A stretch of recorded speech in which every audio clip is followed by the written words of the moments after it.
Archangel Michael warns, someone is stopping your miracle right now. Don't skip this. A vital piece of information is waiting for you, and you really need to hear it. Today is today, chosen one. Not just any today, not the one you've only thought about. This one, when you woke up, you made a bunch of decisions that may or may not have led you here. That's very important. You're not just getting lucky from a universe that doesn't care. There is a special reason why this message is coming to you today. It's more important than you think right now. Today is the start of a new you. It won't happen next week at the end of the month when things get better or when you see the proof you've been waiting for. Today. This today, and you'll understand why this message isn't just words by the end. You'll know what this day really means. That person who comes out of today will see what was planned for them. What's alive in them now and who they were always meant to be. People have had special days in the past that divided their lives into before and after. Each day these people shared something that wasn't their choice. It was given to them. When it was time, the blessing came. When everything was ready, the door opened. A lot of the time, these people didn't feel ready. Normal things, not fancy places, were where they were most of the time. There is already a choice made about you. If you are here today, something is moving already. You only need to accept what's coming your way. There's a reason why you're feeling the way you are right now. When I say lately, I don't just mean this week. I mean all the time that has passed since today. Now that I look back, the time that seemed too long was just right. You couldn't fully explain the time to other people or even to yourself, but you lived through it with a quiet strength that most people couldn't match. I'll tell you exactly what you've been going through. First, there was no warning for a change.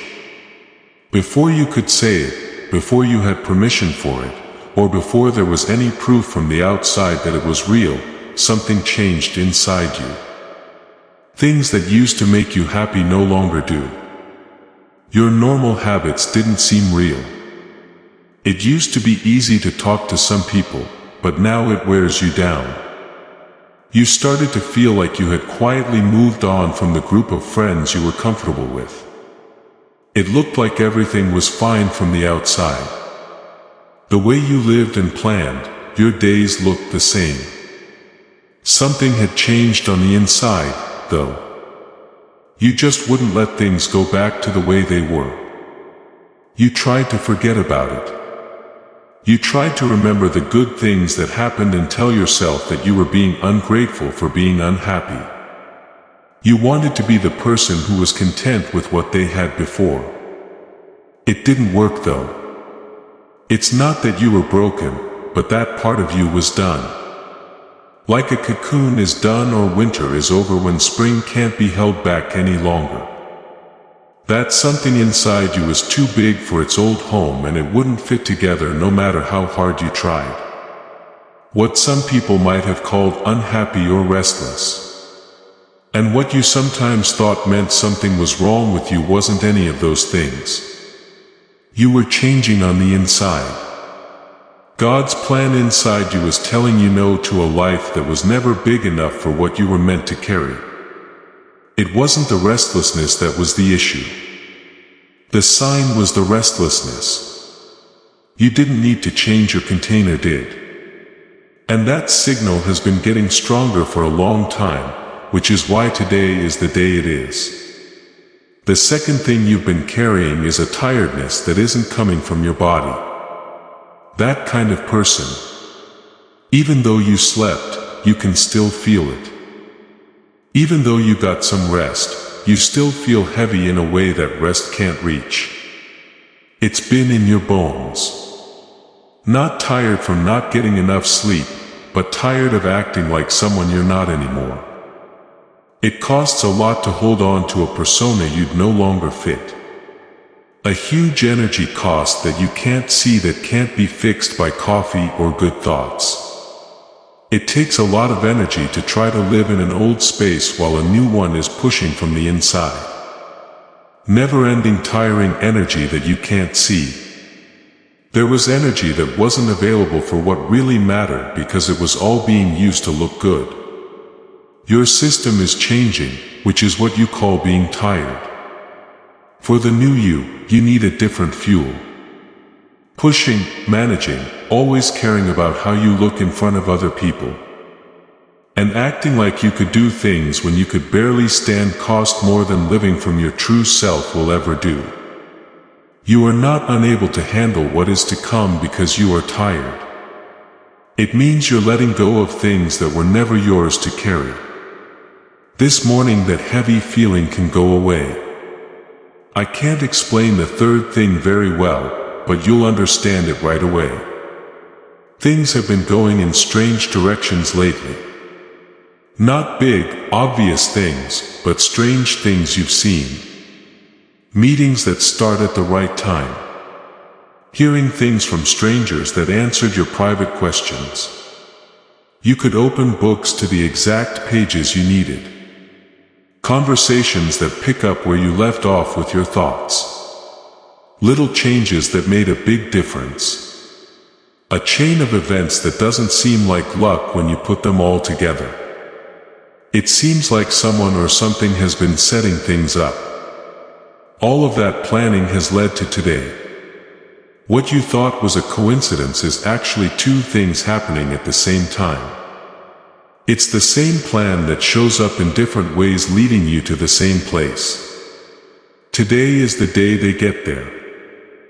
This message is going to that place. That place is the person you become from today on. There's more to you than just wandering around. You were shown to a door that says your name on it. You've been carrying a fourth thing, a deep desire. This is different from wanting more out of fear. That kind of hunger makes you think and burns.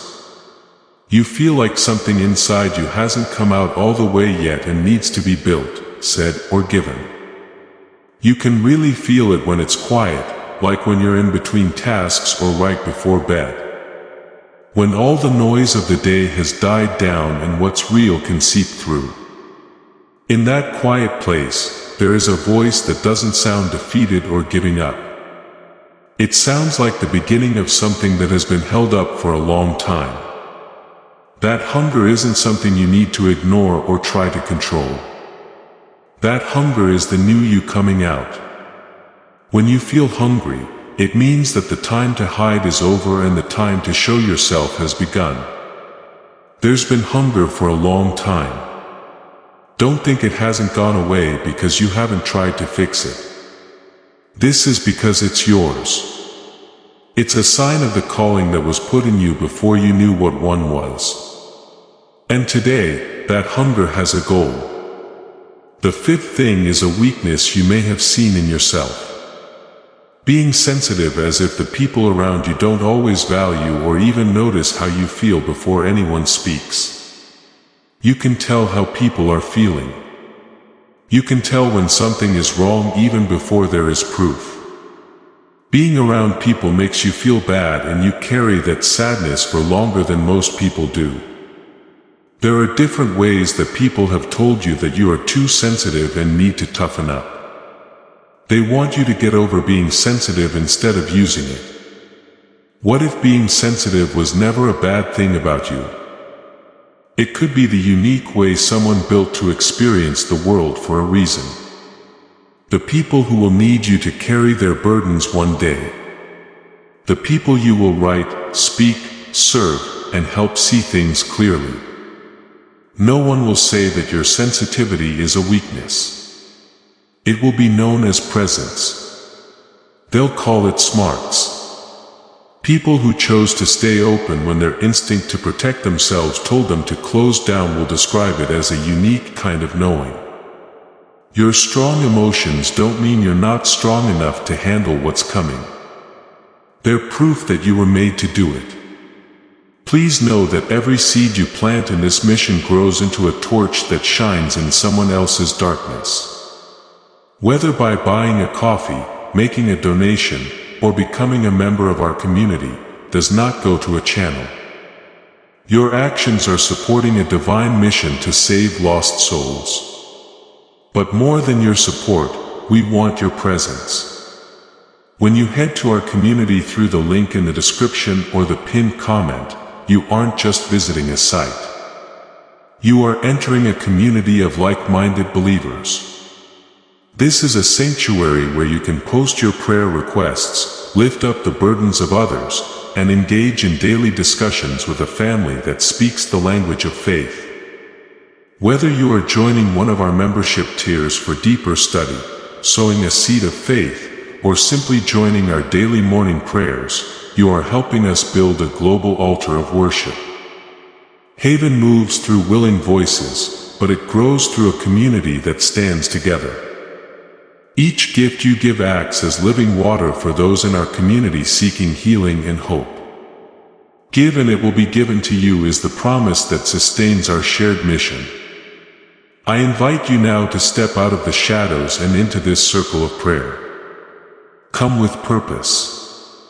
Join the conversation and plant your seed in fertile ground. Let's open the heavens together.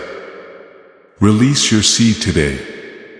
Join our community and see what God brings back into your life.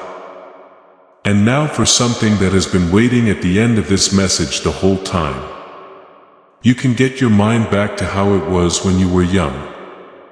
That simple, clear intelligence that took in everything, saw patterns in the world before anyone named them, made things without being told, and learned without worrying about being wrong. Someone found something. They were led by a brain doctor in New York who has been studying this problem for over 20 years. At first, it sounds like it would be too easy to be true. There is a way to get back what was taken from you in your brain without working hard, practicing for years, or intending to do so. What if the confused thoughts you've been having aren't really who you are? It's been slow and hard in your mind lately. What if that's not how you're supposed to work? What if someone stole something from you and today is the day it starts to come back? This today has a unique quality that needs some thought before we move on. It's like being near a door. From the outside, every doorway looks like any other.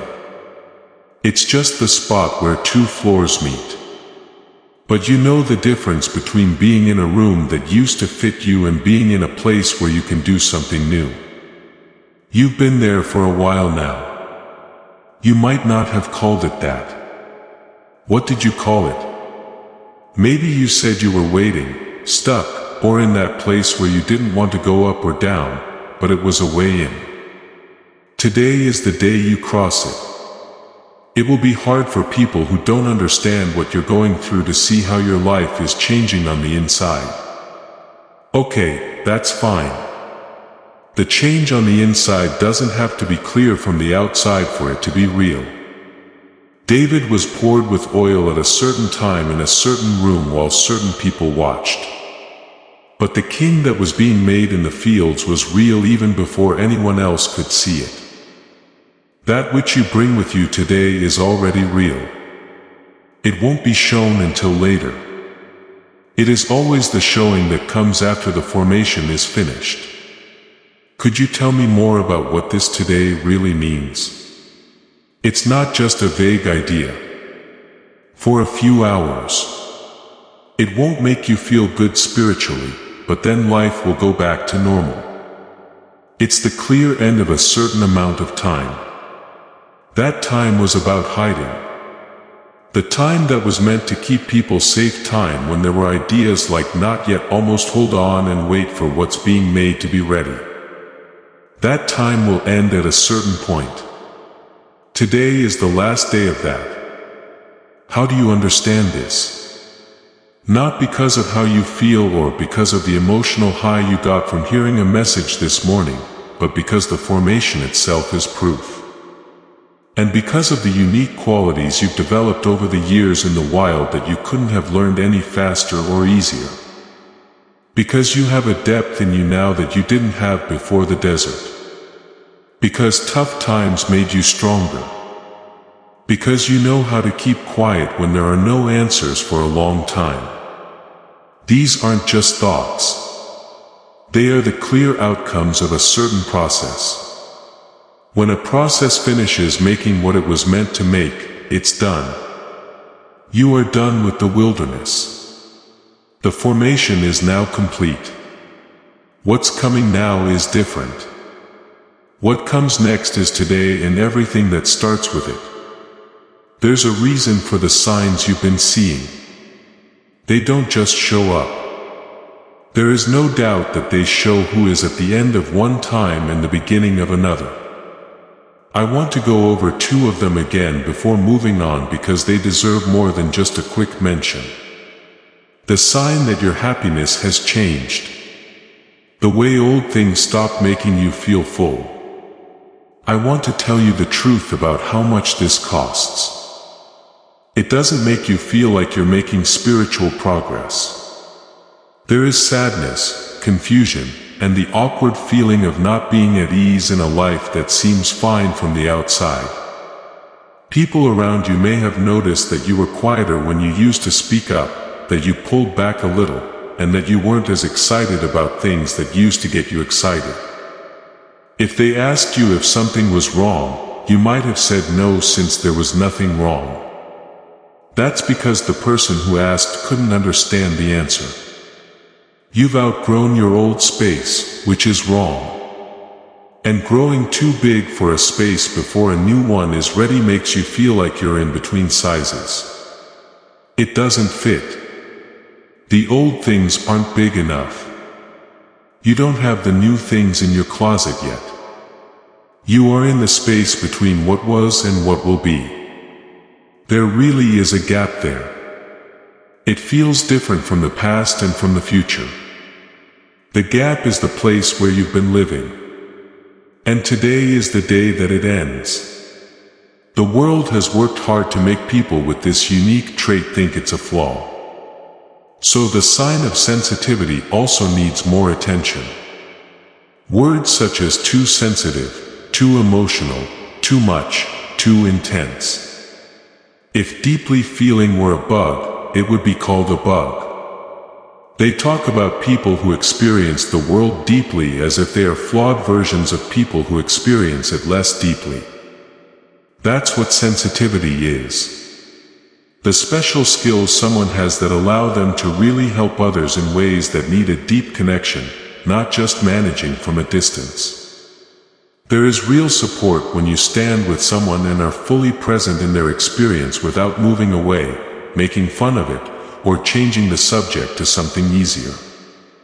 To give that kind of support, you need to be able to really feel things. It needs a nervous system that doesn't shut down when it comes to the weight of life. Someone who has been in the deep places and walked the hard paths needs to be there to help others get through them because they know how to do it. You've been to some pretty dark places. It was needed for the formation time. And the fact that you have a lot of experience which you may have wished was less is now the very thing that makes you qualified for the job. The very thing that other people thought was hard about you is what makes you uniquely prepared. You don't need to fix how sensitive you are before you can be useful. That you are sensitive is the gift that makes you useful. Nothing new is going to come into your life today that wasn't there before. Today is just the beginning of the new you. It's because the years of formation built something inside you that you haven't fully allowed yourself to live from yet. The laying on of hands came before the crowning. It was possible to get the depth before the exposure. And this day doesn't mark the beginning of getting ready. It's over now. I'll talk about David. History doesn't remember the king or the famous person with the harp, songs, and armor. Let me tell you about the boy who was a shepherd. Before there was the palace, the throne, and the armor that didn't fit him because he always fought in ways that no one expected, there was a field. Someone didn't invite a boy to the ceremony. There was no David in the room when the prophet Samuel came to Jesse's house to name the next king of Israel. That means all of the older brothers, the ones who looked the part, the ones who were big and strong. Samuel looked at each one, and every time he did, he had the same quiet feeling. Not this one. Not this one. Not this one. Finally, Samuel asked Jesse if he had any more sons. Someone thought of the little one, the youngest, who was in the field. At that very moment, no one could see that the field was where the king was being made. There was no one watching or praising David as he fought the lions outside. He only got to protect a flock that wasn't even his. He couldn't sleep at night because he was watching sheep on cold hills and no one told him what he was doing was important. He wrote music for the sky, but only God could hear it. How faithful he was, even when no one saw. That did not waste time. That wasn't a bad delay for a fate that should have happened sooner. That made him a leader that people could trust because the wilderness taught him things that no one in the royal court could have taught him. It took place in silence. You couldn't see it happen. It took place in a spot that no ambitious person would have picked. Where were you when your formation took place? There were no cheers in that place at the time. Nobody really got it. Doing work that no one praised. In the quiet place where your character was being formed without you fully understanding or agreeing in the middle of nowhere, it felt like no one was there, but they were building something. The making of a certain type of person, the making of the new you. It did 3 things to you while you were just trying to get by in the wilderness. To begin, they learned things that lessons can't teach them. A different kind of knowing is formed by long silence. The kind that lasts for months or years instead of just minutes. The kind that goes beyond facts. The kind that knows what's true even before there's proof. The kind that is enough to prove itself. It doesn't need anyone else to say so. It was the quiet that shaped you, not the other way around. When you didn't know what was going on, when you didn't have words for what you were going through, and when you had to learn to trust something you couldn't fully see, that didn't mean you failed to move forward. You finished that advanced training for your inner life out in the field. The second thing the wilderness did was like surgery. You can only see it now. It took away something that was never really yours. The people in your life who couldn't handle your growth weren't really your friends or family. This was very clear from the pressure. Talking about it would not have. Deep down, you didn't really want the kind of success you were going after before the quiet time. It was what you were taught to want, and other people's expectations had pushed it over your true calling until you couldn't tell them apart. It was clear in the wilderness. It slowly took away the things that didn't fit the new you. Even though every move felt like a loss you couldn't handle, what you let go of during the formation time wasn't a failure. They did not show that you were doing something wrong. They were the wild things that made room for what was meant to be there all along. There were so many great options in Jesse's house that it had to be cleared out before the right one could be seen. And the empty spaces in your life caused by people leaving, times ending, and parts of yourself that you had to let go of weren't God leaving you. That was God getting you ready. The new you could finally stand after all the work that went into getting ready. The third thing the wilderness did is the most difficult to understand. It was making you stronger in ways that quick success could never have. People who never have to deal with real problems often can't handle what they're given. It's not because they're bad or don't deserve it, but because strong endurance, hard times, and a long time of trusting without proof and being faithful without praise are exactly what make being able to hold something big feel hard. You now have that depth. That depth is what makes you different from the person who went into the wilderness. What the new you brings with you from today to everything that comes after. David was finally brought in from the field. When he walked into the room where the oil was waiting, the gifts that were already there were not added. It had been shown that he was loyal. In the dark, he had to show how brave he was. The music was already made. The only thing that changed was that it was shown. The time of being hidden was over. It was time for him to show himself. He didn't get anything new from the anointing. It was seeing what was there the whole time. This is your high day. There is a word in the Greek text of 2 Corinthians 5 verse 17 that most translations just say means new. The old has passed away and the new has come. The word that was picked in the original language though is kos. It's not like a new day comes after an old one or a newer version is just a copy of the same thing that was made later. It means new in a very different way. Never seen before or something that didn't exist in that form before. That's the word used in Revelation to describe the new heaven and the new earth.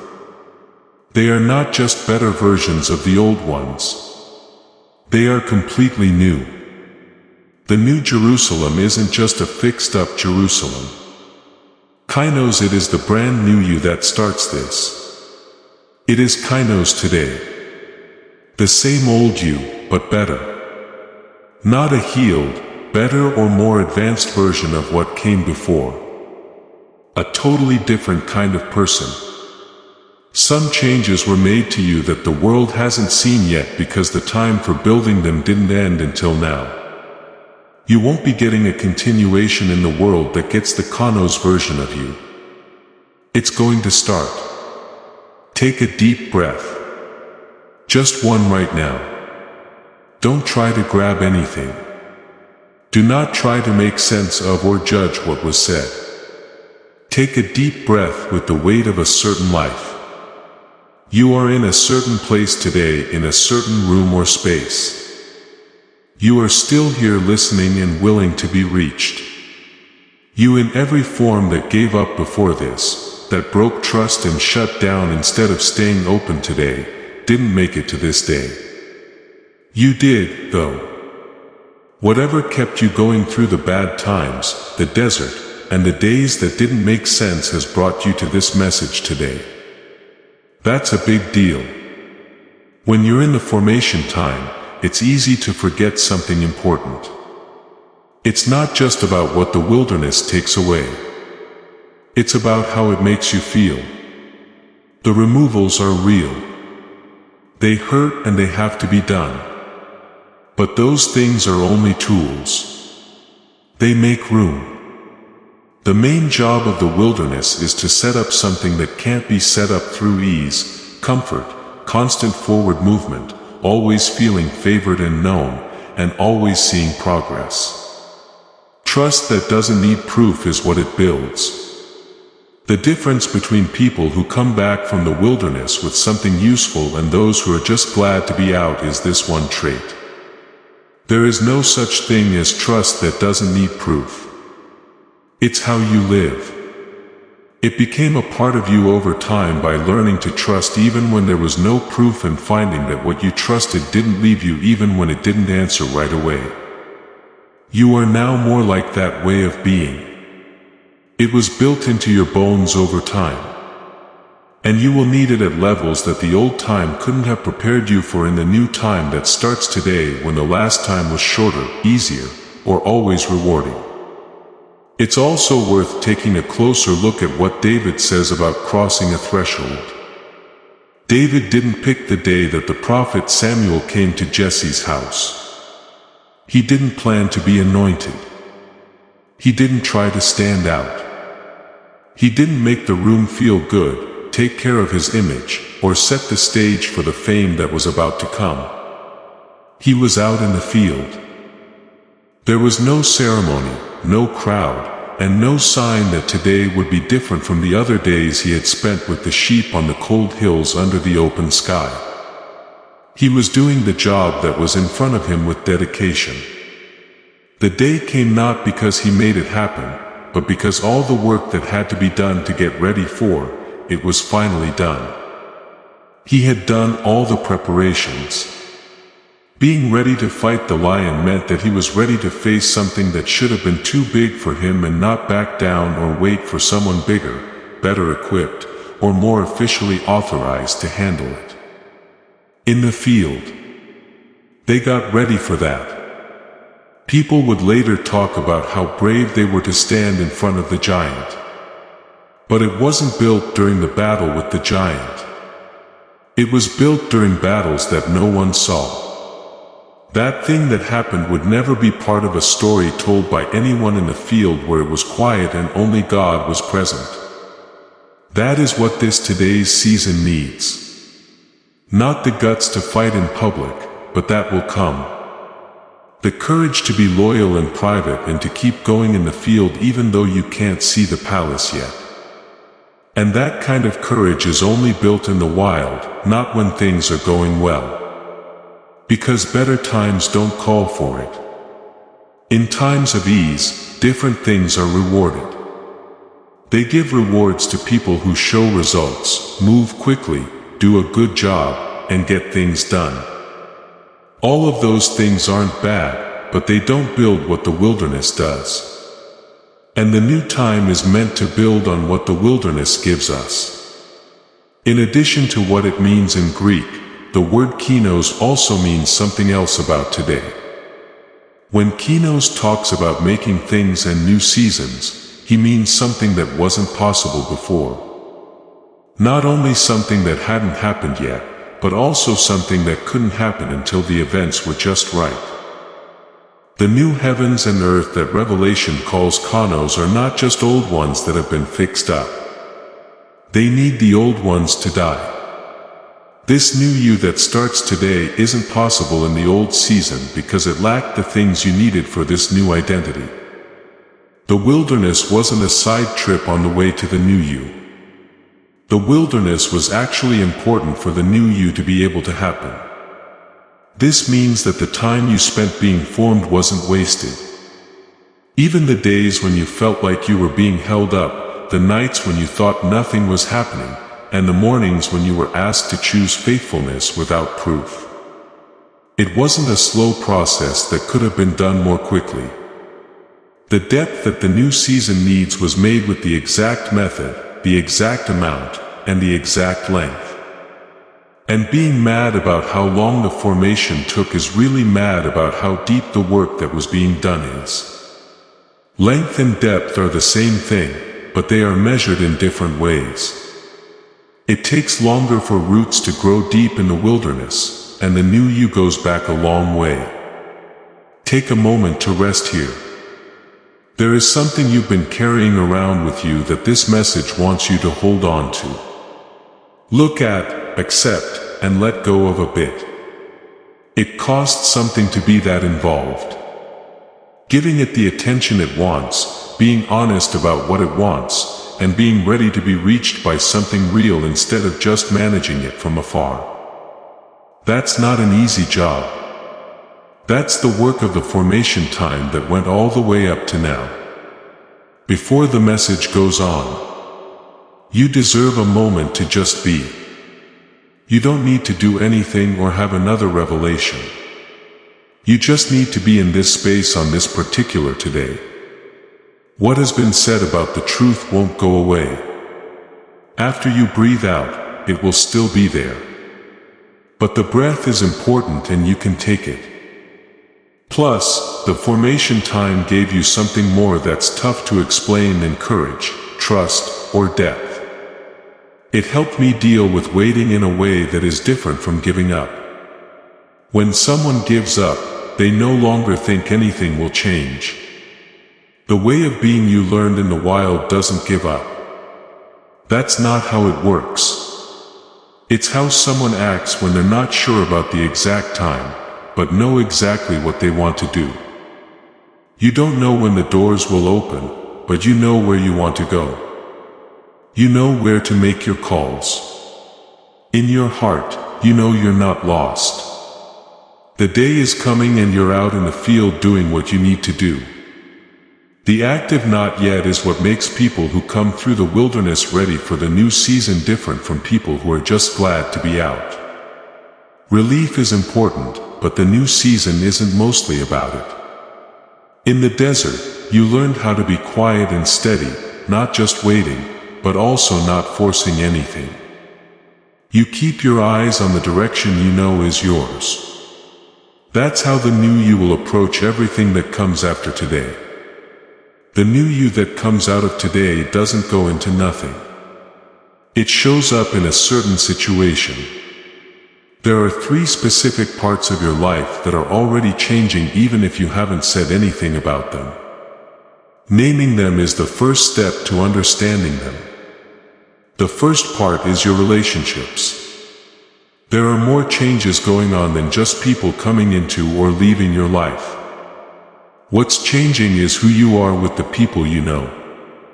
The new you talks from a different place inside than the old you did.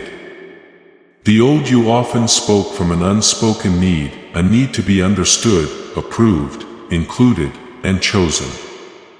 It wasn't because there was something wrong with you, but because you were hurting and needed to talk about it, because you're whole now. The new you can relate from a place of truly giving instead of secretly trading. The giving is clear because it's not really a request dressed up as a gift. It's normal to feel both sad and thankful during this time of change. There may be times when close relationships will change their place in your life without a big fight or a clear moment you can point to. It will just make them less important. That sadness is real and you shouldn't try to avoid it or talk yourself out of it. But being sad doesn't mean you should go backward. It is impossible to undo the growth that changes the way your relationships work without also undoing the growth. And this season doesn't let you avoid growth. During this change in your relationship, don't waste time trying to explain yourself. There will be a strong need. People who knew the old you should give you permission to become the new you. To get the people whose approval you've always sought, you'll need to explain why the change is right. That's not necessary for the new you. Your becoming is not up for a group vote. Additionally, the energy you use to try to earn approval that you already have is for the new season, not the old one. Trust that the people who are meant to be with you in the new season will see the new you. Without you having to tell them.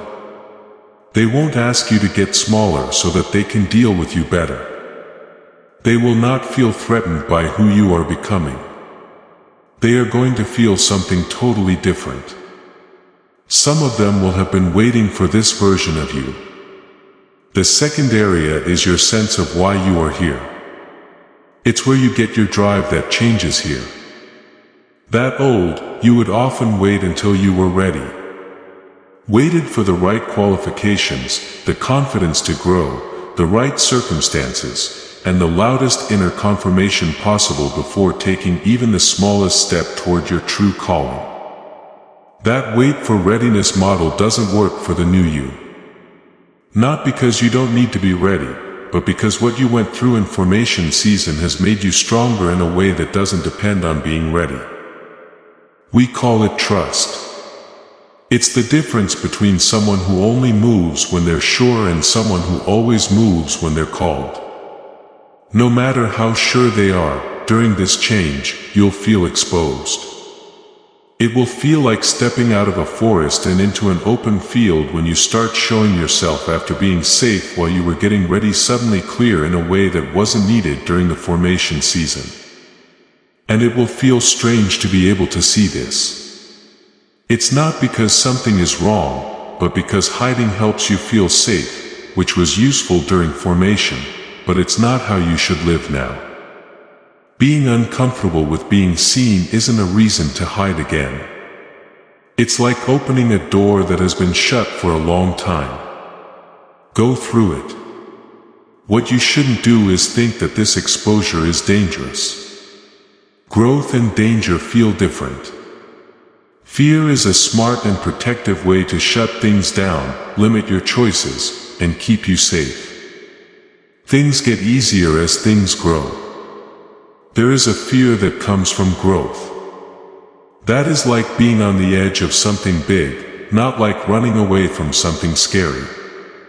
This holiday season, you're most likely feeling the second type, not the first. You learn to tell the difference as time goes on.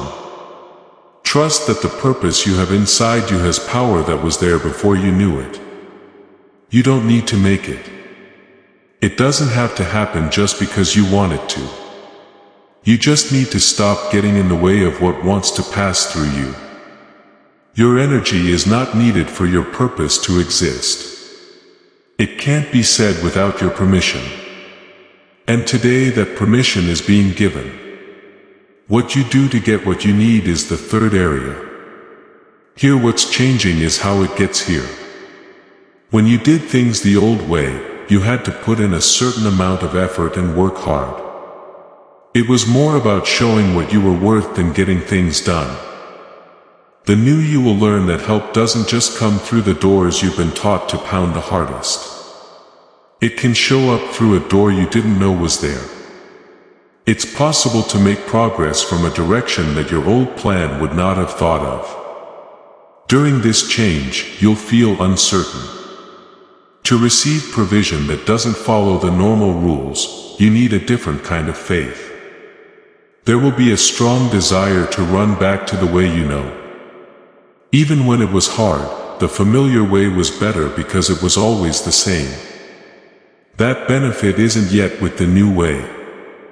That's not a reason to shut it down. For this reason, get used to how the new makes you feel bad. Not to do is to think that there is no provision at all if familiar provision is not there. At one point the old riverbed looks dry and the new one can't be seen when a river changes its course. There is no sign that the water is gone at that moment. It means it's moving. Something is changing in the way you get money and things. That isn't a punishment. That is accuracy. The old channel is being taken down while the new one is being set up. What you should trust is that the person or thing that's set up today for you is not a God who starts something new and then cuts you off. There is a provision system that goes with what is being built in you this season. Also, the part that fits the new you will look different from the part that fit the old you. It will feel different, look different, and need different ways to be received, but it will be enough. It'll be plenty.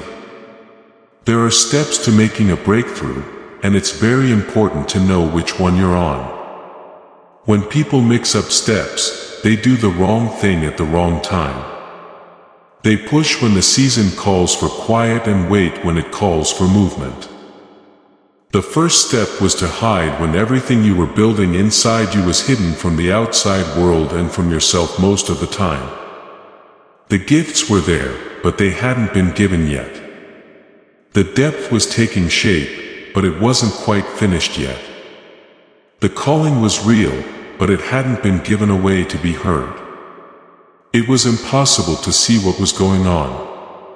A lot of the time, you couldn't show yourself that anything was happening. You had no choice but to trust. And that trust wasn't always easy, safe, or based on proof. Step 2 was getting ready. There was the wilderness, the formation time, taking away and building up all at the same time. From the inside, it often seemed like more was lost than gained. The battles that were fought alone to count as experience. The faithfulness that was shown without a reward system that made sense. People said prayers into what seemed like a lot of silence. Step 2 took a long time. It took some time to go from an easy time to a breakthrough time. It was a real and significant time, and that's what really got the new you ready for what Step 3 needs. Step 3 starts right now. The third step is the today season. It's the start of the expression period and the end of the hidden period. And this is the most important thing to know about Step 3. You don't need to earn it. You don't need to show any more patience, loyalty, or endurance to get it. It was given already. In fact, you are already there. This today doesn't want you to put in more work. It means being ready to receive what has already been planned. Step 3 changes your inner design so that the new you acts in different useful ways every day. You should give them names so that you can find them when they show up at normal times in the days after today. Today you handle criticism in a different way. The old version took compliments like a wound takes in germs. It went in and stayed there, giving you information about your worth, your validity, and whether your whole goal was right. Critics are like weather reports for a skilled sailor. They give you information, some of which is correct and useful, some of which is just someone else's unspoken fear, and some of which is just noise. The new you gets through it without getting upset about what people say about your worth. No one can argue with your worth. These are only your methods. How the new you deal with silence is different. The old version saw silence as an empty space that needed to be filled. A gap between the noise that felt like proof that it was alive. The new you learn to trust what comes in the quiet, in the field, the wilderness, and the long times when no one else is around. The noise doesn't always hold the answer. You can find the most important ones in the quiet. The new you knows how to listen to them in the quiet. The new you moves in a different way toward what it was made for. The old version moved in fits and starts. Sometimes out of fear and sometimes because it was called. It needed to feel momentum before it could make it. It's not that the new you moves with complete confidence or without any doubt, but it is always the same. This is because the formation season taught the new you that moving forward doesn't need to be certain. Being ready to take one step toward the calling is all it takes. It doesn't matter how that step feels. The new you has a different view of time. For the old version, there was a space between where it was and where it thought it should be. By the years that seemed to be spent on the field, when they should have been at the palace, the new has learned the lesson that the wilderness teaches over time. Every season is valuable. Every delay meant a change that the palace couldn't have made. Every door that was shut kept something safe that an open door would have let in too soon. There is no delay in the time. It's never been behind. It has been right. Fill out the form below with "I see it." If something in this message speaks to you today, those 3 words should be your sign that you understand what is being said. I really got it. Not just intellectually or politely.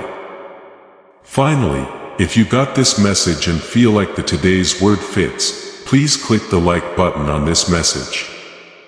Not just to get more likes, but so that this message can reach someone else who has been going through their own formation season and doesn't yet know that today has arrived.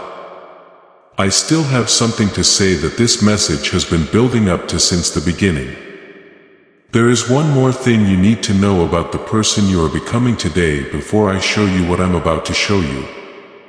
I will show you before this message ends. It doesn't end with who you are, your calling, or your spiritual growth. Nothing else does. It goes all the way down to the level of your brain, the physical foundation of the person you've been made to be. And what I'm about to say will explain something that years of spiritual practice, growth, and being faithful in the wilderness didn't fully explain. It will explain why it seems like I think more slowly than I used to, and why I get clear moments instead of staying clear. What's going on with my mind? It used to be clear and sharp when I was a child, but lately it feels like it's working behind a fog that I can't fully clear. Please bear with me, as this is the part that will change something. Another part of the blessing that needs more detail is how it works in relationships. This is because the relationship part of the new season is where the most specific and clear changes will happen in your daily life. The new you has a different way of dealing with conflict. The old you, especially when you were still in formation, often carried disagreements with a heavy feeling that didn't match the size of the disagreement. Because the season's uncertainty lay beneath the conflict on the surface, beneath the clear disagreement about a certain issue. When you ask yourself if you are becoming the right person and doing the right thing, having doubts about the relationships you were putting time and effort into would last. All of that extra weight made small fights feel more expensive than they should have. The new you doesn't carry that weight around with you. We now know the answer to that background question. There is no more to the formation. Now that you are a different person, you see conflict for what it really is. Something much smaller and easier to deal with than it seemed when you were younger. Also, the new you gives in a different way. Moving on from giving that was really just a way to protect yourself gives you a special kind of freedom. Giving to feel like you're important. Giving is a way to stay in touch with people who might not choose you otherwise. Making yourself important by giving is a way to feel safe in relationships. There was some truth to what they said. It really showed kindness. Fear, on the other hand, was what held it together. And the new you gives without that framework. The new season brings pure giving. Not the offering of someone trying to fill someone else up so that they will fill them back up. It's the overflow of a full vessel. It's easier to give that way. It's lighter, and surprisingly it makes connections that last longer and are stronger than the heavier version ever could. In terms of purpose, the new season also has a quality that is worth mentioning in real life. The new you will notice that chances that are really in line with your calling feel different from chances that are out there but aren't meant for you. Opportunities that are assigned feel like they are a perfect fit, while opportunities that aren't aligned don't. When opportunities line up, it's like being carried by a river's flow instead of paddling against it. You still have to work. The current doesn't do everything for you, but your effort goes in the same direction as the movement. This means that your effort creates something different, with more depth and speed than activity that isn't aligned. Part of what the new season will ask of you is the ability to turn down opportunities that aren't a good fit, even if they look great and give you the kind of validation that the formation season didn't give you. If you don't see the new season coming, the need for approval that grew in the desert could make it difficult. This is because the new season will bring approval. And some of that approval will be tied to chances that aren't your job. The new you has a skill that the old you didn't fully have, the ability to say no to an opportunity and accept approval at the same time. The old you needed to be liked more than it could afford to miss out on the chance. You can now tell the difference between being called and being seen. Before the message goes on, it's also important to talk about the practical side of the change in provision. Receiving is one of the most confusing parts of the new season for people who have learned that there are other ways to get what they need. Receiving, not working, not making, not performing. Provision that comes through a channel that only needs to be open for it to work. For someone who has been taught that nothing real comes without being earned through hard work, that might feel wrong. Both will be in the new season. It will include work that matters, work that is truly yours, work that is connected to your calling, but it will also include provision that comes through channels that your work didn't open. And being able to accept that without feeling guilty, suspicious, or compelled to immediately repay it by doing something for free that was given. That's a certain spiritual skill that the new season calls for. The 3-step timeline of breakthrough is also worth mentioning. It includes being hidden, getting ready, and coming out. The 3 steps aren't always easy to understand depending on how you experience them. They meet up when we were getting ready. There were times when we felt like we were no longer hidden. There were times when it looked like the emergence was beginning before the preparations were finished. The preparations then went on. There is nothing wrong with the process. This is how spiritual growth works. It doesn't happen in a neat order like a project plan does. The steps are real. There is a real order. Getting that order though isn't always easy. While the season is getting ready, there are hints of the emergent season. Feelings of the new identity that show up before they're fully expressed. The times when you saw a glimpse of the new you in a conversation, a choice, a creative act, or a brave moment. Those were real. They weren't different from who you are. In full form in the new season, they were sneak peeks at who you really are. Today is the first day of the new season, which means that glimpses like these will no longer be rare.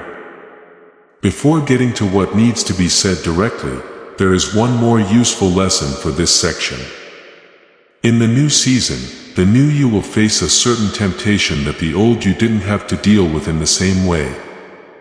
The urge to show that the formation was worth it. To get results quickly enough to make up for the years that couldn't be seen. To show off your new identity at a speed and scale that would show that the wilderness wasn't a waste. To make the new season worth more than the old one in other people's eyes. You can't resist that urge with the new you by working harder. It gets stronger the more you try not to prove it. The new you instead digs so deeply into the truth of what you built in the wilderness that what other people think really doesn't matter as much. It's not fake that it's not important. Not as important after all, because approval from others is no longer the source when you know what was built and can feel how deeply rooted it is. And someone who works from their true source and doesn't need outside confirmation of that source makes something that proves itself in the end. It's not because you pushed it, but because the roots are now deep enough to make the fruit. That's the truth about the new season in the real world. The fruit comes from the roots. The rocks form the roots. The new you believes in the roots. Today is the day that trust does something real. As this awakening grows inside you, know that helping with this mission is not a joke. It is a sign from God. You can support this work through the link in the description or the pinned comment. Whether by buying a coffee, making a donation, or becoming a member of our Ko-fi community. By doing so, you become part of Jesus' plan to save souls who are still stuck in fog. Every seed turns into light that fights against darkness. If you water others, you will be watered yourself. Jesus says, this is not history. It is a living promise about your future. Come into this moment with faith and a plan. What God has already planned for your life can be unlocked through your giving. There is another part of the obstacle section that goes into more detail about what is stopping you from becoming the new you. It's not just your inner story, your doubts, your guilt, or who you were in the past. Being honest is also important for the practical side of this change. The new you doesn't come with a support system built in. The environments and people who helped the old you. The ones that were made for the container you're leaving won't automatically change to fit the new you. Some of them are going to. Some of them won't grow with you, but some will. And it is real to feel confused when you go through a season of emergence without the full support of your old network. It doesn't show that your emergence is wrong. It's proof that your emergence is a real new thing, a Keno's thing, which means that there aren't any support structures built for it yet. During this confusion, the new you learns how to get help from places the old you couldn't get to because the old you didn't need them because they wanted you to stay in the old container. The people who told you you had to did so were in a way supporting you. That stress helped you stay focused. The stress is gone or almost gone and you need to find a new source of focus. Your inner compass is that source that was built during the formation season. The knowing that doesn't need to be confirmed by someone else. The trust that doesn't need to be shown. These aren't just religious thoughts. They are the useful tools for finding your way this season. The new you also compares things in a different way. It hurt a lot to compare yourself to other people during the formation season. Seeing how other people seem to be moving faster than you, seeing the results they could see and wondering what was wrong with the work you were doing in the wilderness that you couldn't see. It hurt more to compare during formation because formation wasn't supposed to show results. It was supposed to make roots. But you can't see roots. Roots can't be compared. You can only compare what you can see. So when you were in formation, comparison meant comparing your hidden process to someone else's obvious result. The comparison was always wrong at its core. But the pain was real. It will try to come back in the new season. It won't hurt as much because the new you isn't still forming, but it will taste different.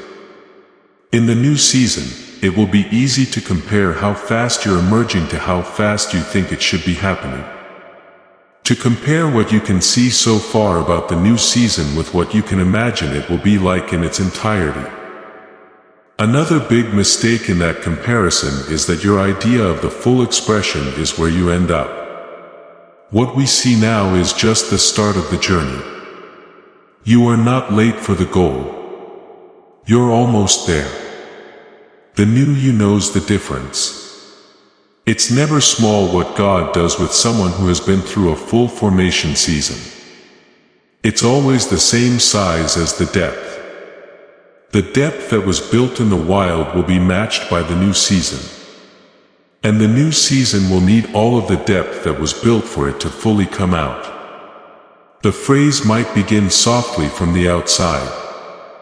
The change from the field to the palace isn't always quick or exciting, but the way is to fully express yourself. It's not the end. Today is just the start of being fully yourself as the Keno's version of you. The start. From now on, everything you see in your calling is the start of that path.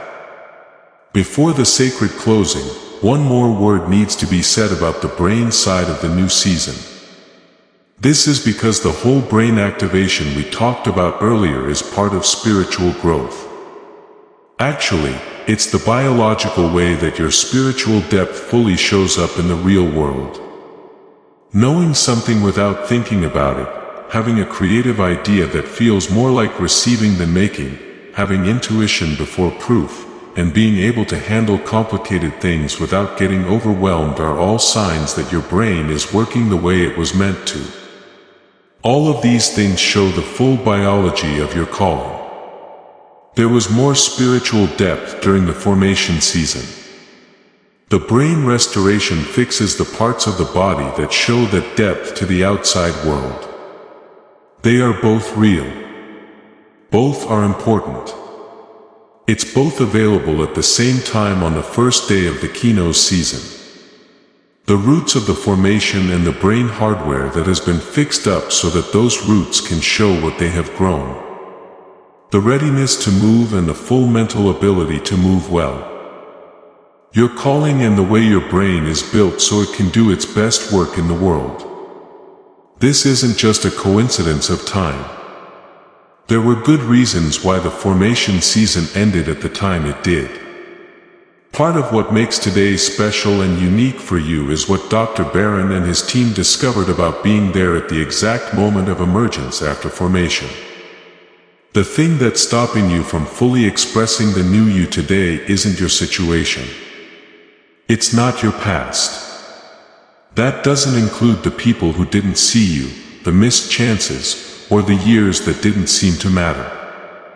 A story you've been living in for so long that it stops feeling like a story and starts feeling like the truth is the hardest thing to get past. And that story needs to be looked at straight on today, not judged or avoided. Looked at. The old self does a lot of work. After years of hardship, waiting, not being seen in important places, and being faithful without being noticed, your mind does what it's supposed to do. And you can't blame it. It builds an image of you. You based on those experiences. You didn't mean to or in the way you would have chosen. But over time, through repetition and all the evidence pointing in one direction, you started to connect the problem with yourself because you thought that waiting was normal, that not being seen was normal, and that feeling fuzzy, frustrated, and not yet were not just things you were going through, but who you were. The worst thing about the old identity was that it became easy to live with. Not satisfying and not what you would have picked, but it's what you know. And being close to someone you know has a pull that happiness alone doesn't always match. As the person who was still waiting, you knew how to get by in the world. You had found ways to deal with the difference between where you were and where you thought you should be. Those ways were hard work. It was very hard to keep up with them all the time. But people knew who they were. And it's safer to be known than to be new. Even when what you know hurts and what you learn is the beginning of the life you were meant to live. The new you has to give up that way of getting around to get rid of the strategies that were used during the waiting season and the management system that was created for a time and place that no longer exists. And the part of you that learned to stay alive by being predictable under your old identity will fight this release with a strength that will surprise you. That's because when you feel like you're fighting change, your defenses are probably just doing their job, keeping you from having to hope, expect, or become again. This season of doubt also has its own feel, not the same as the doubt you feel at your lowest point or the survival faith you feel in the wildest moments. This doubt shows up at the entrance, at the start of the breakthrough, not at the base of the split. And it's smarter than the ones that came before. That doesn't mean you can't do this. What if this falls apart? It asks. It asks, what if you get it and then lose it? It asks, what if this is just another version of the things you hoped for before that came and then didn't stay? Watch out. Safeguard yourself. It says it states the distance between where you are and where this is pointing is big enough that the fall, if it comes, will be the worst one yet. Please understand this, that voice is not wisdom. Being wise keeps you safe from real danger. Your nervous system learned from real life that being open to risk is what gives you hope. That voice is your protective part. Being open to risk means you might lose. And giving up hope is the best way to keep from losing. It's a structure that kept you alive. It doesn't belong to you during the breakthrough season. That voice is called by the new you, but you don't listen to it. I hear you, says the new you. Even though I know where and why you were built, I'm still going in this direction. There's also the guilt, that heavy feeling that what you're going through is betrayal of something. A lie to the people who knew the old version.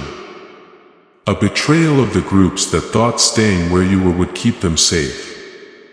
A betrayal of the relationships that were built around a different version of yourself than what those relationships thought you would be. In places where you used to be comfortable, you're now quieter. It's not cold or on purpose. It's more like someone who has too much to say in a conversation. You've stepped away from some situations that used to define you, but not with anger or a statement. Instead, you've done it in a way that shows you've grown in a way that the old situations don't fit anymore. From the inside, this pulling back has felt like a form of guilt. Like you should explain yourself to the people who knew you before. Like you should say sorry to the season that made you who you are for leaving it. You can grow beyond the season you're leaving.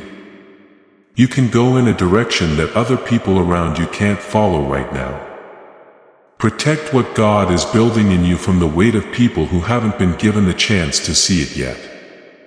The wilderness you walked through can truly and greatly change you.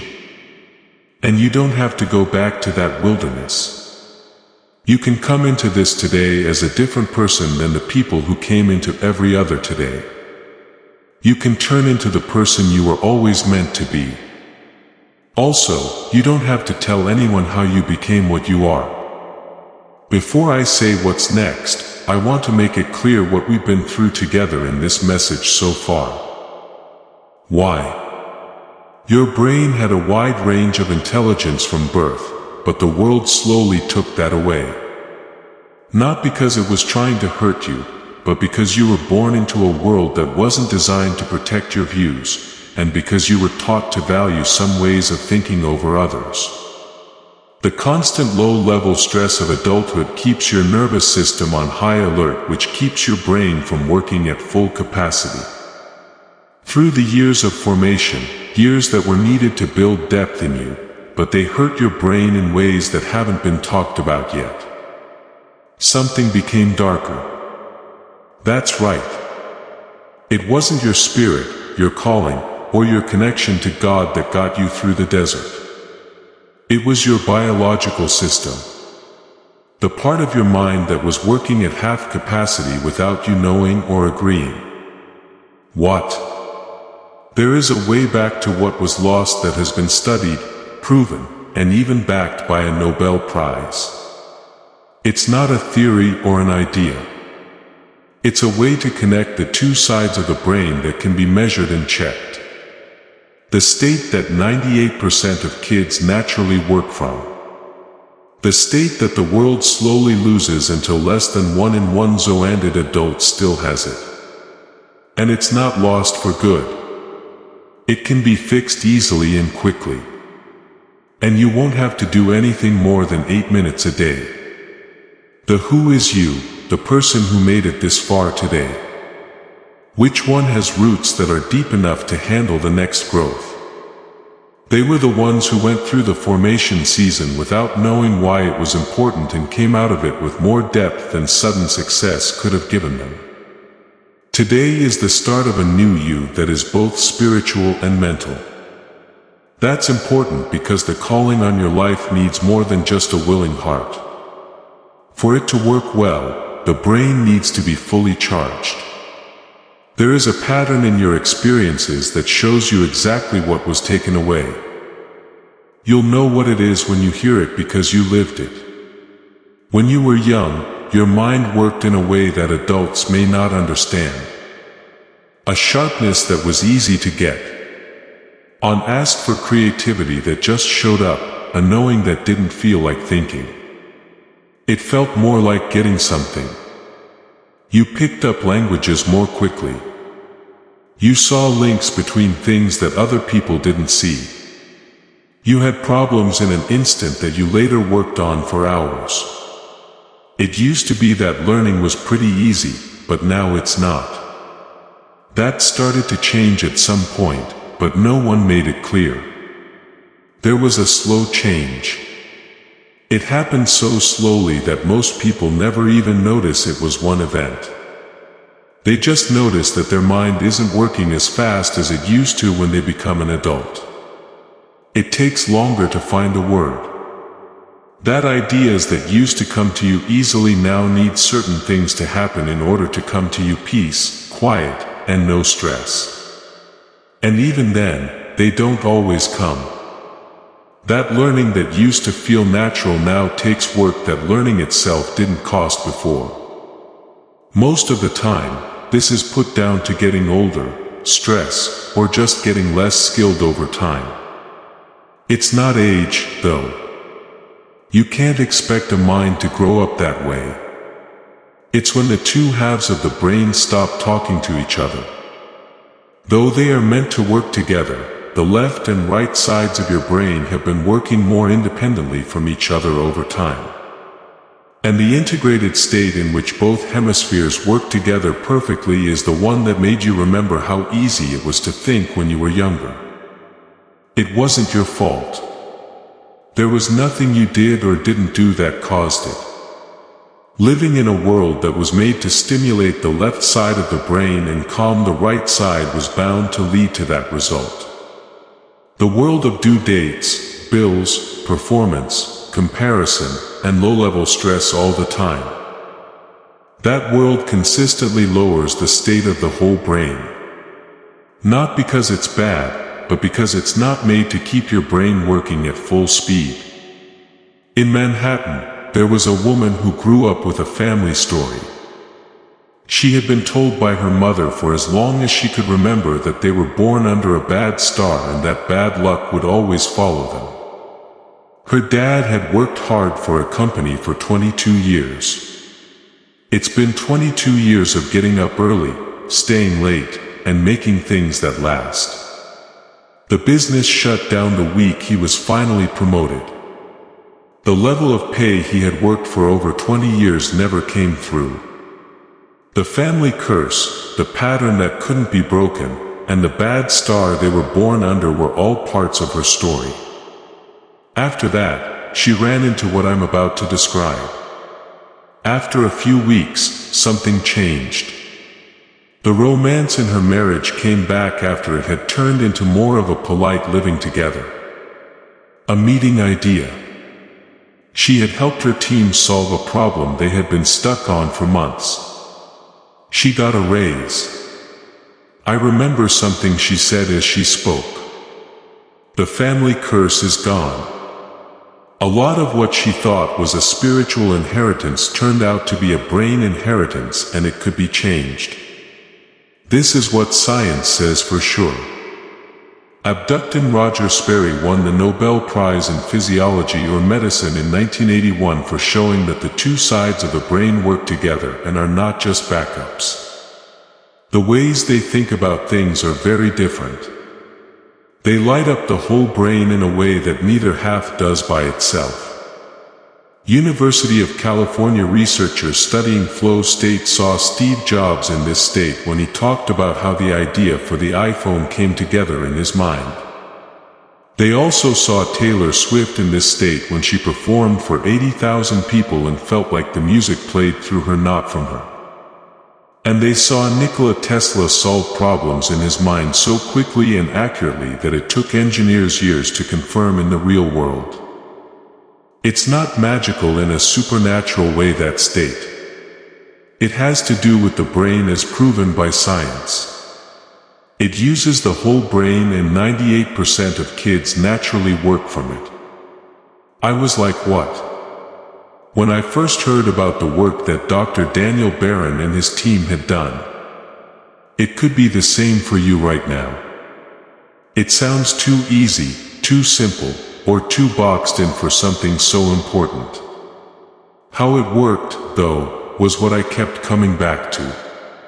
The way it works isn't new. In 1981, it won the Nobel Prize. That honor didn't go to Dr. Roger Sperry for a theory. He got it because of a proven discovery about how the brain works. In a controlled research setting with special equipment and expert supervision, Dr. Barron and his team did brain synchronization work for an hour. They then found a way to condense that work into 8 minutes of targeted audio that you can use at home. The machine really works. What it does for you is the only question. And that's exactly what the guarantee is meant to do. This message has been building up to something since before you found it. Everything we've been through together, reading the signs, finding your way in the wilderness, letting go of your old self and naming the problems. All of this has led to this a foundation, not just an idea or an inspiration, but a biological and neurological foundation for the new you that today is starting to bring forth. Not everyone should do this. When people see what I'm about to say, they'll probably just scroll past it. They found a place to stay along the way. They let the fog in. They were okay with slowly forgetting words in the middle of a sentence, not having ideas when they were needed, and being so smart that it felt like a childhood memory and not the present. They were okay with not being noticed in rooms where showing their full potential would have made a difference. They thought the version with only half the power was the full version because they didn't know the full version was still out there. You're not most people though. You're still here today.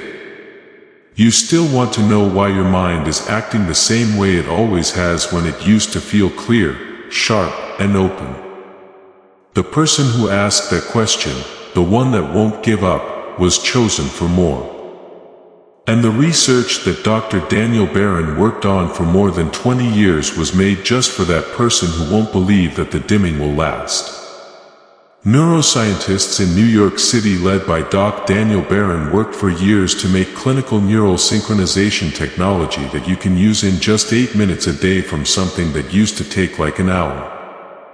The genius switch is what they call it. There is no brainwave track on it. This is not an app for meditation. That machine isn't worth 700 Zen. It's a precise audio sequence made to connect the two sides of your brain and bring back the whole brain activation that Dr. Roger Sperry discovered and won the Nobel Prize for. That's what you do. You shut your eyes 8 minutes at the level where the most important change has always happened. The synchronization starts without you even being aware of it. People who work in the same field as you looked over this work and said it was worth 500. What else is available? Neurofeedback machines that you can use at home cost 7,000 and sessions in person cost 300 an hour. So, the 500 price tag makes sense. Barron didn't set the price at 500, though. People who need it the most should be able to get it, not just people who can afford the clinical options. When it came out, it cost $49, which was more than 40% less than what it was worth in research. There's also an extra 10 off today because you're here today. You can find the link in the page's description or in the pinned comment below this message. It costs $39 to get the Genius Switch. And for that, you get 4 extra things. A guided visualization made by one of the best Calm app developers that shows you what your life will be like in 4 areas as the Genius Switch starts to work. This grocery list includes the 10 most common foods in American homes that actively hurt brain function. It also includes 5 specific ways to cut your food costs by 100 or more per month. Much of what we learn today about abundance and attraction comes from a book that is more than 100 years old. It costs $20 online, but it's included here for free. And an infographic that you can print out and put somewhere you can see it that shows the 5 habits that are most likely to help you build the future you want. There is a solid money-back guarantee for the Genius Switch and all 4 bonuses. Put it on for 8 minutes 80 times. Listen, you can get your money back in full if it doesn't do what it's supposed to do. One important thing, whole brain activation or neural synchronization tracks are search terms that you can use on streaming or video sites to find content. A lot of those tracks were looked at by Dr. Barron and his team. Most of them didn't even have brain synchronization technology built into the sound. They were just given that name to get more views. It took years of clinical development to make sure that the actual targeted audio sequence was built correctly. It can only be bought from Dr. Barron and his team. That's not just a restriction for the sake of it. Getting the real sequence instead of a copy is important for a reason. If what I said makes sense for where you are, this if you're still hungry for the mind you were born with. Dr. Barron made this available.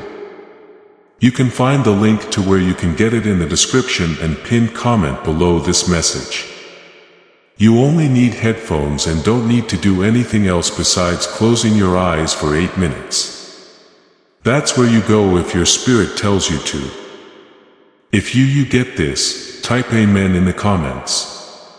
Say with that word that today is the day that the genius you were born with starts to come back. And before the holy end, there's still something that hasn't been said about today. It's not just a day on the calendar.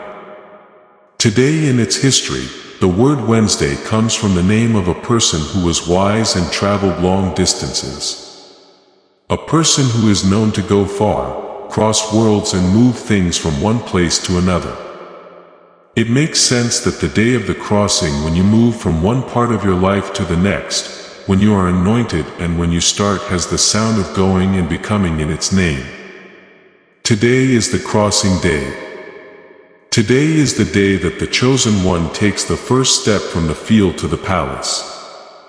This is the today that brings everything the formation built. Not just as an idea, but in real life at normal times on this particular day. The new season is in the choices you'll make before it ends and the conversations that will introduce the new you to the world. The hours of today that are still left belong to this season. These hours are not empty. These are the first few hours of the new season. Things that happen to them are important. Not because you need to do something amazing to prove what this message says. You don't. The statement is still true no matter what happens in the next few hours. But how are you going to live the rest of these hours? Today is the start of a new story. Notice how present you are in the ordinary moments and how willing you are to let the new way of being. The open hands, the receiving child, the rooted builder, the grounded truth teller live in them. Today still needs to name one more thing. Who you are right now in the body and soul you inhabit this morning, afternoon, or evening of this specific today, not what you've been through, or what's available to you.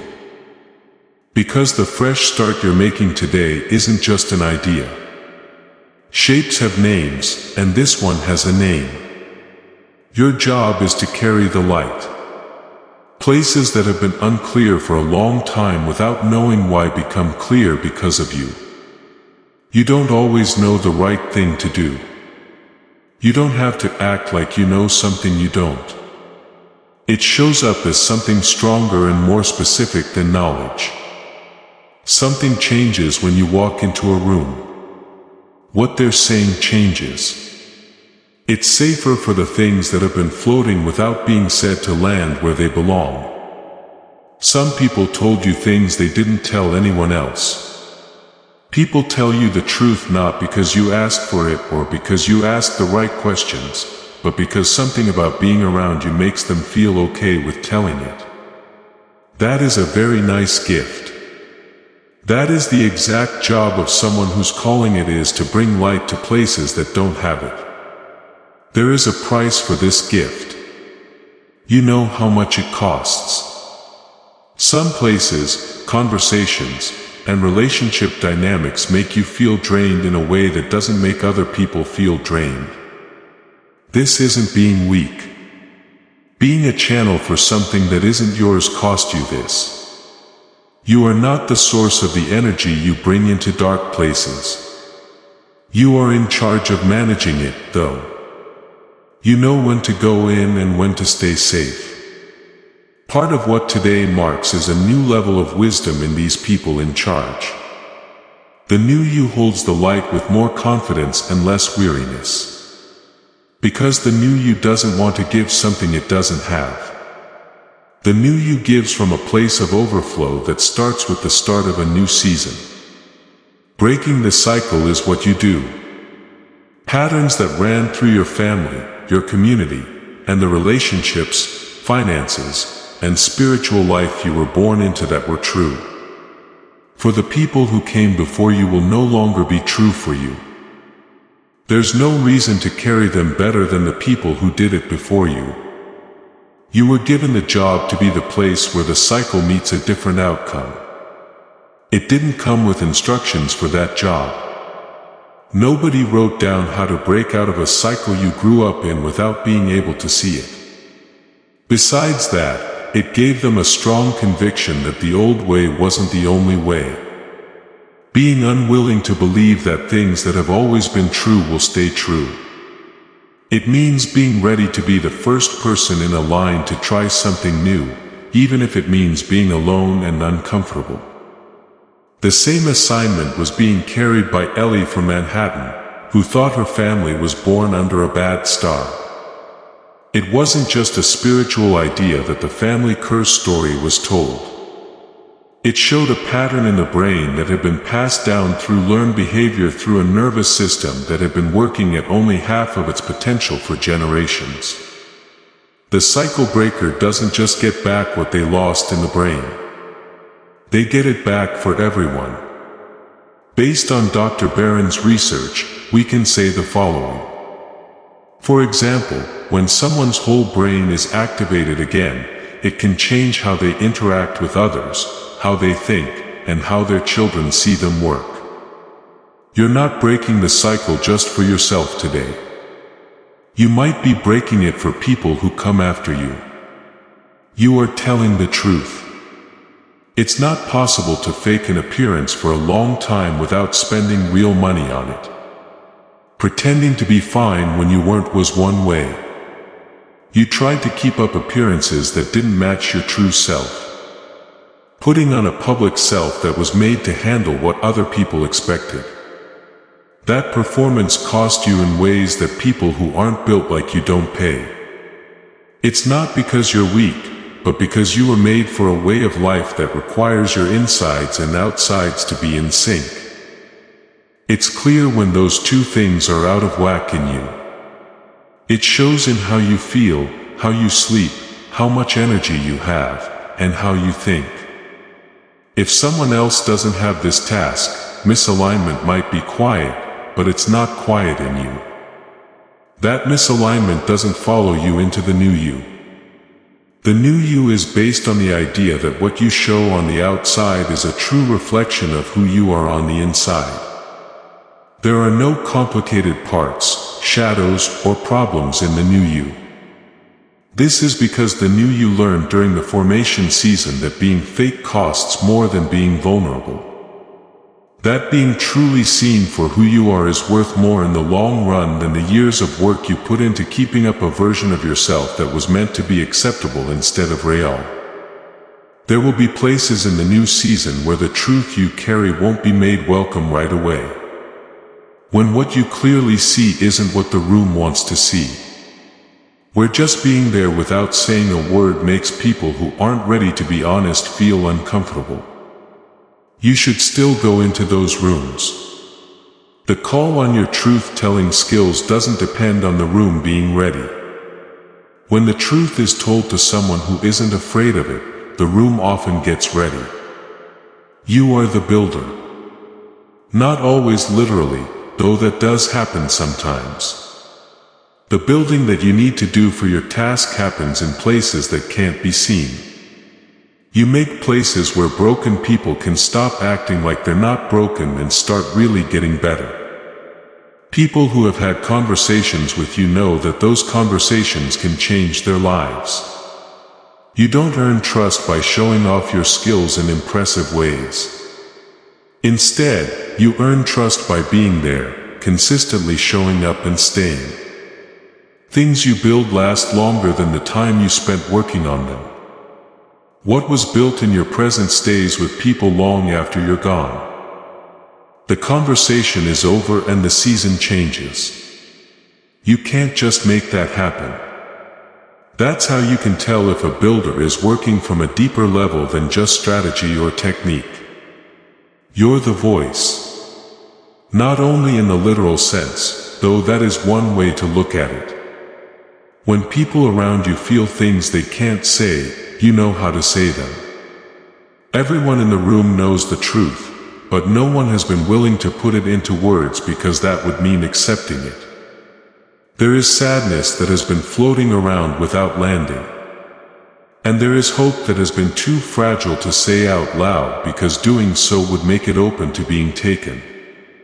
When you say those things, you give words to what is really going on in the room that isn't being said. Things that have been held for too long are put down. How people breathe is different. In a way, the conversation is more real now than it was before you spoke. You might not always think you're the best person for the job. There are times when you might not want to talk. That voice that asks, "Who are you to say this?" You know that voice. However, the formation season has shown that the call on your voice didn't depend on that voice being quiet. It was up to you to decide in the end whether to answer the call or stay quiet. Today is the day to make that choice.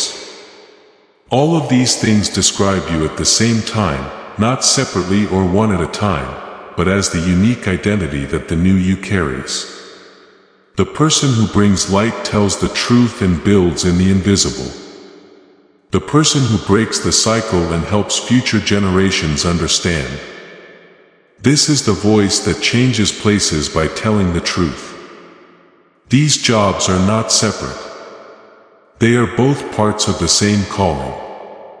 The new you that starts today is the first time the world will see that calling come to life in full. Feel free to write "I am ready" below. Not "I hope so." Or "I'll try." Type it as the statement. It already is a statement that has the weight of every formation season behind it since you're ready. That's what today says. And before the last words of this message, before the end of what started when you first opened this today, I want to say something over your life.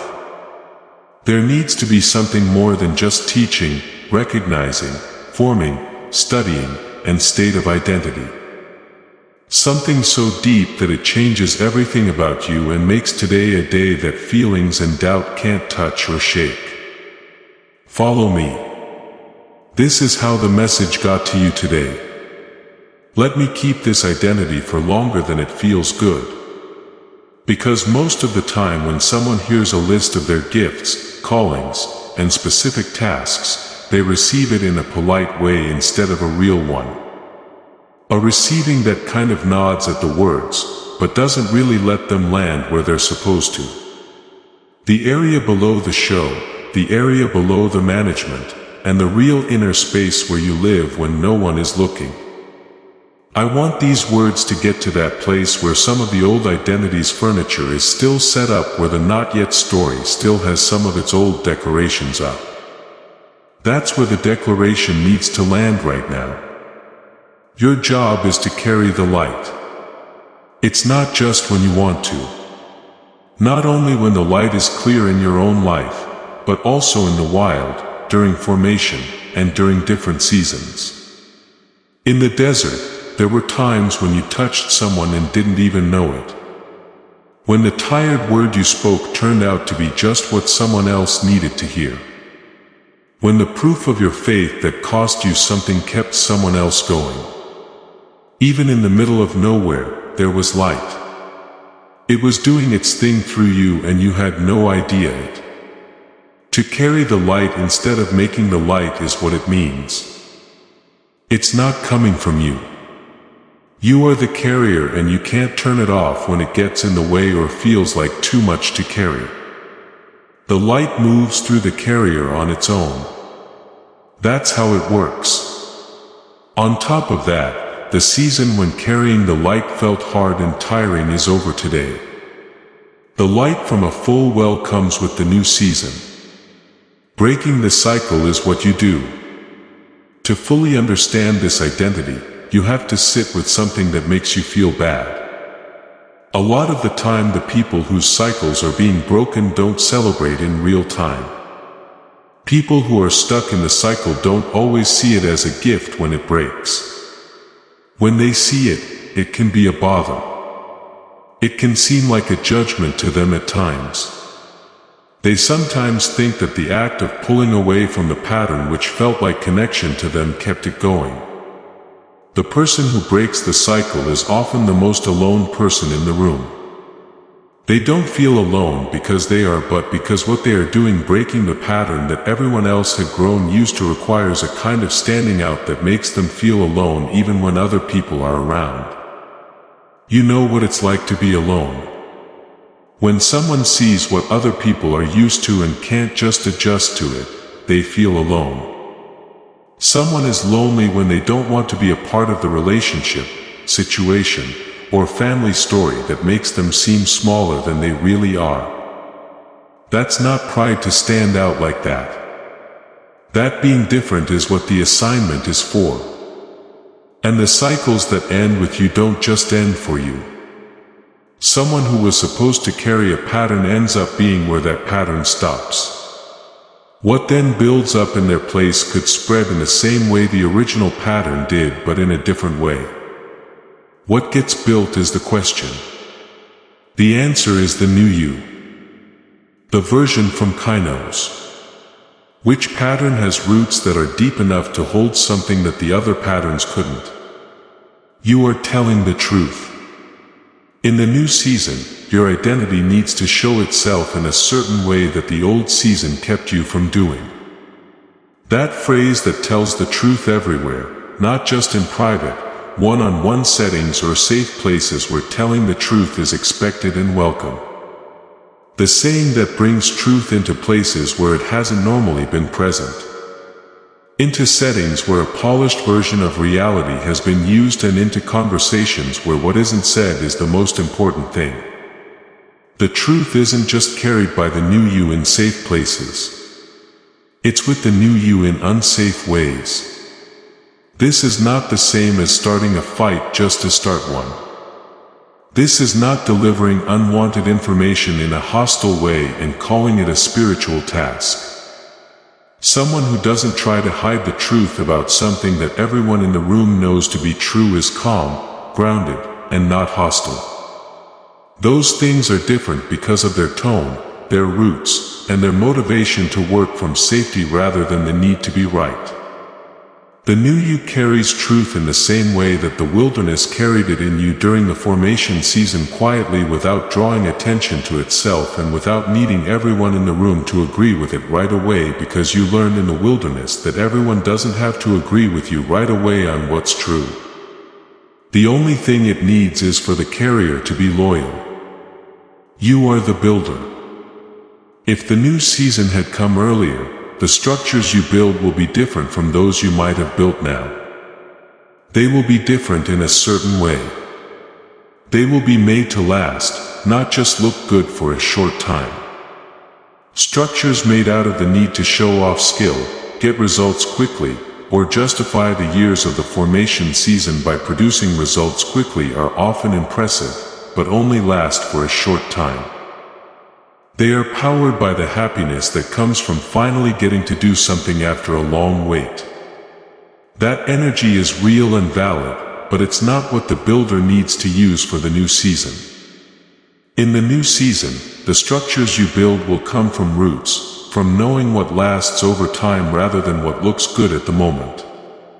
From what we know about why things fail and what needs to be done to stop those failures. You know how things fail because you've seen things fail in your own life and in the lives of people you've cared for, because you learned what works during formation season. You know how to stop them. There is silence. Faithfulness that can't be seen holds. Truth that doesn't need to be approved right away still stands. These aren't just nice words. These things must be present in order for something to last. They are used as building blocks by the new you, not just as ideas. You're the voice. And this might be the identity that the new season needs from you the most. Because certain things need to be said in certain rooms by someone who has been trained to say them without holding back. Things about how much the pattern really costs. Some things about the real shape of hope have been there the whole time. But no one with your background had been brave enough to speak them in that room yet. So no one could see them. It's not always easy to be the voice. You have to be ready to speak up first. There needs to be some time for silence after something is said so that everyone in the room can figure out what to do next. You have to believe that the truth is more important than controlling how people hear it. You were ready for that during the formation season. You got used to being able to handle the silence in the room after the truth is told because you practiced it in the wilderness. Being loyal without applause taught you to be independent of how people in the room responded right away. It was the depth of your own experience that helped you find words for other people's depths. You're the most ready person in many of the rooms you'll be going into to say what needs to be said. And the saying starts with the start of the new season. Just one more thing about how this today is a collective thing. This doorway is shared by more than one person today. There are chosen people all over the world who are going through the same formation season and stage. They are facing the same today. They speak different languages, follow different traditions, have different amounts of money, and live in different places. But it's clear that the journey they are on inside is the same. The signs are the same. It is the same in the wild. The depth that is being made is the same. The new season of Kainos starts today in the same way. This isn't just a coincidence of time. People of a certain generation are part of this movement because they were made for this season. You are an important part of it, not just a small part. What you do with what today starts matters for more than just your own story. This story is important to the bigger picture of what this generation of chosen ones is being taught to do. The way this message got to you is just as important as what's in it. You didn't find this by accident. The exact steps that got you here, the search that came before this one, the suggestion that led you here, or the quiet pull that drew your attention this week in this direction. That order wasn't by chance. That word was the result of a long string of small alignments that all led to it on that particular day. In real life, that means the message was ready for you while you were getting ready for it. Along with the shaping that happened inside you, what would find you when it was done was getting ready in the woods. You weren't by yourself. The wild area was being worked on by both sides at the same time. Your insides and outsides were getting ready to receive you. They are both ready now. They are both going to get there today. People you think of right now aren't always the ones who will be most affected by the new you. You will be able to reach people in ways you haven't been able to before with a voice that is still finding its full range and in places that haven't been built yet. People who are being formed almost never have a better idea of what the formation will do when they are still in the wilderness. David wouldn't have been able to fully describe what was going to happen when he was in the field with the sheep. He couldn't have known how big the story was. He had been in the field every day and the scale showed up anyway, not because he planned it, but because the formation was following its own plan. Your group has done exactly what it was supposed to do. You didn't always work together perfectly.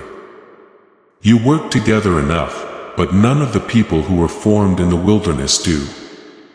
You could have left the field, but stayed there. You stayed faithful even though it cost you a lot. You believed the process even though it wasn't giving you any clear proof. It has done what it was meant to do because the formation has its own faithfulness that doesn't depend on the person being formed wanting it to do so. Today is proof of that. Before the sacred closing really starts, take one more deep breath. Not the breath of someone getting ready for the next thing. It's the breath of someone who has made it to the end of a long journey and is now standing at the threshold of a new season. The breath of someone whose today has come. Before I end this message, I want to take a moment to note something that is easy to miss when writing something like this quickly. Making it here, not just to the end of the message, but to this very day, shows that your ability to receive is still there. That you are still willing to be reached, and that you are still open to something real after everything that happened in the formation season. People all over the world woke up today and immediately turned their attention to something else. Not because they are less important or don't care about the truth, but because it is real that becoming something is heavy and avoiding it is easy. And on a normal morning like today, it's easier to walk in the direction of avoidance than the direction of formation, truth, identity, and depth. But you made a different choice. Your attention is now on something that wants you to be honest about who you are and what you're carrying. Making that choice takes faith. A quiet, ordinary-looking act of faith that really cost a lot.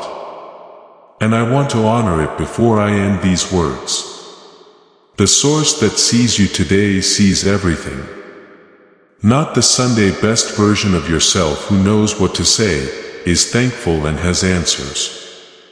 The one that sat in a dark place on nights you wouldn't talk about in public and wondered if anything was moving.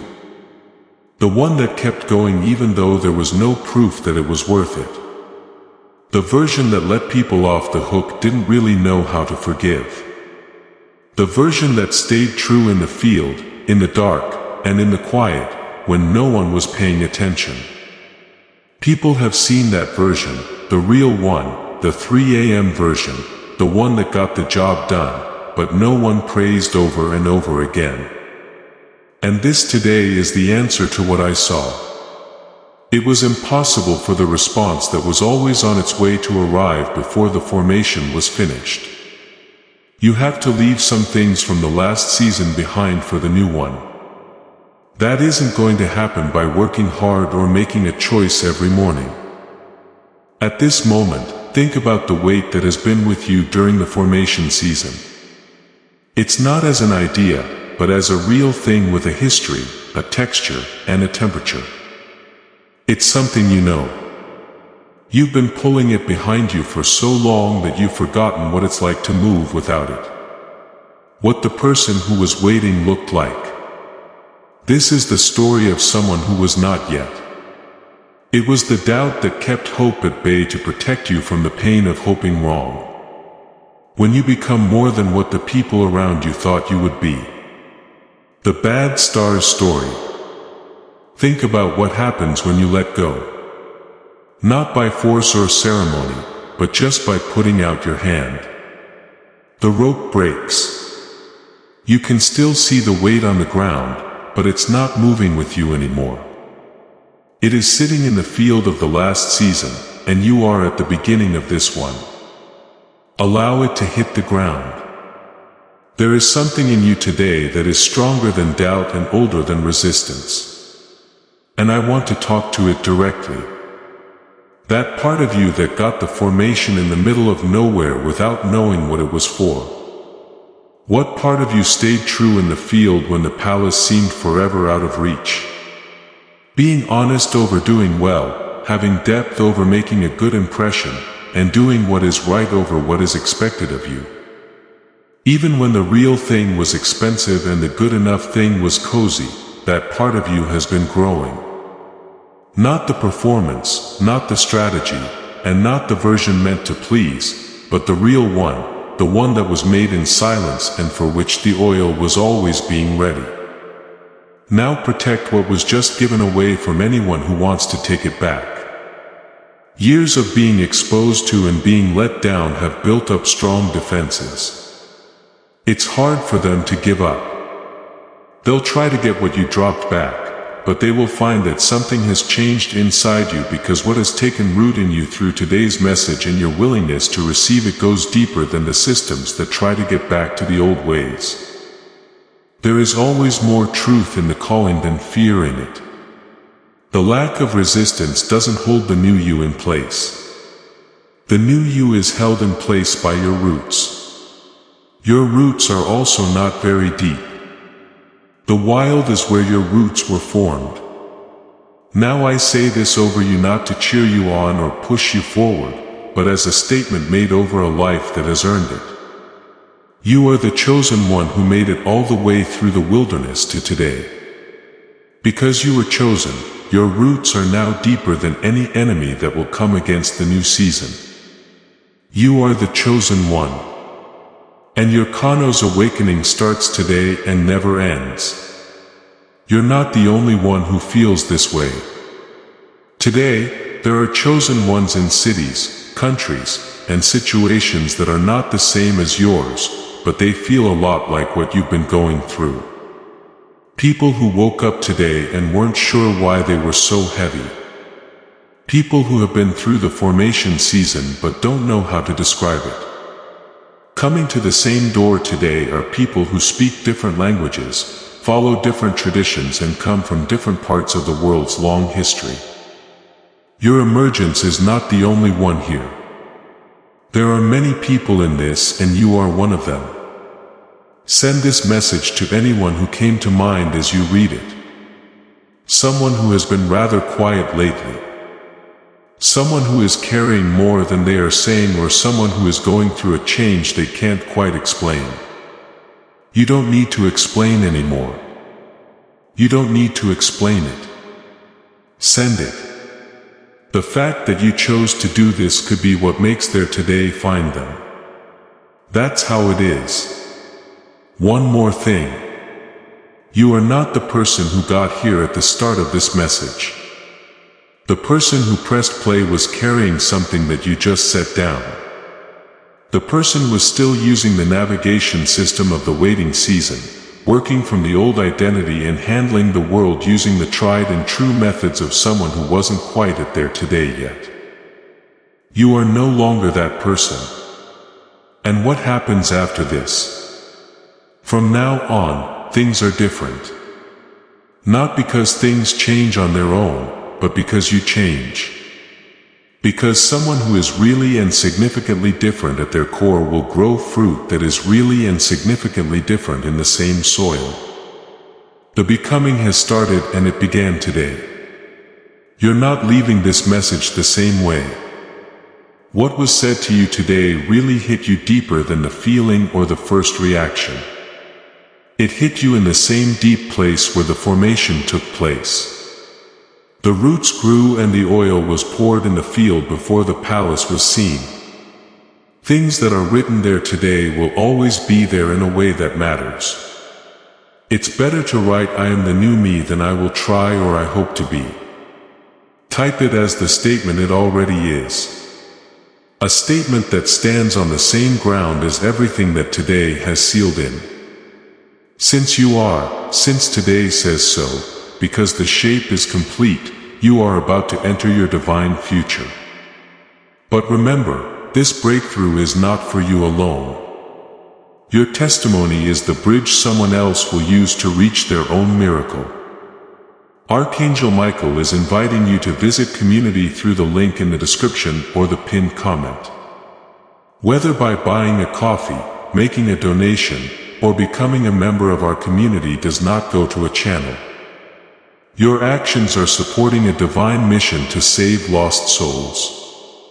By joining our like-minded community, you are no longer praying in isolation. You are adding your voice to a global sanctuary where we discuss the word daily and stand in the gap for one another. This is not poetry. When Jesus says, "And heaven will open over you." On this platform, every seed you plant turns into oil for your destiny, fire for your calling, and a hedge of safety for your family. Now is your time. Step into our community prayer wall. Share your heart. And as you give, watch God multiply what you let go of. Let's finish this journey together. Visit our community now. Join the family and see your heavens open. Your like on this message is your amen. Your agreement in person. Your finger does something on your behalf to say yes to what you received today. And if what was given here should go to someone else tonight, let the likes bring it to them. Stay if you want to keep in touch with the messages that have been prepared for certain people this season. There will be more.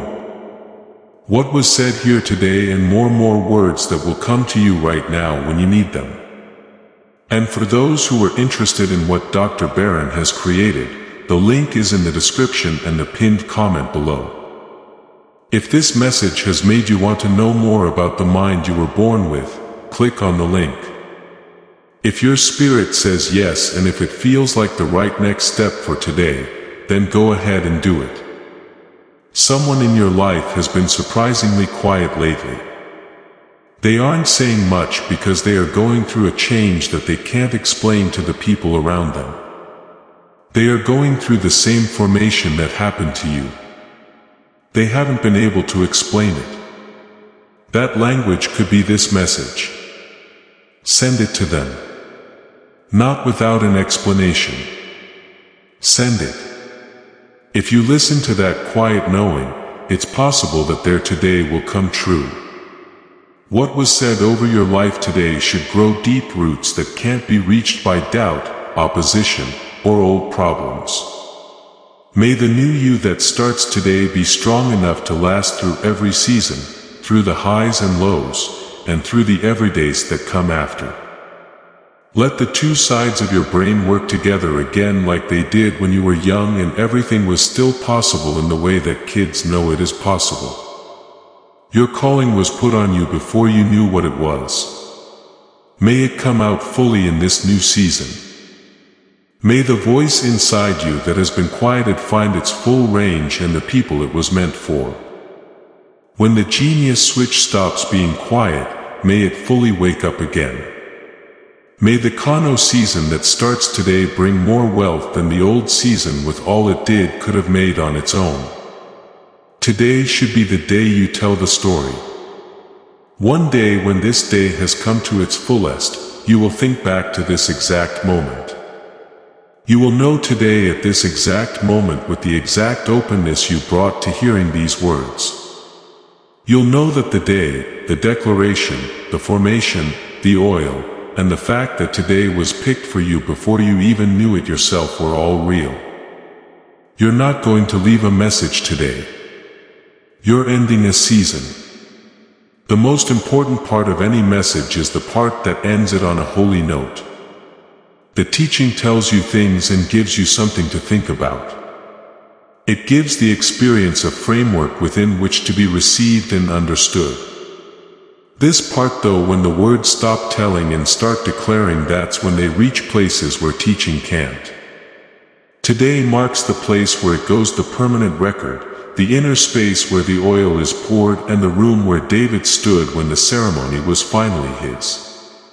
What I want to point out in this thankfulness before the declaration is that your journey is not a polished version of it.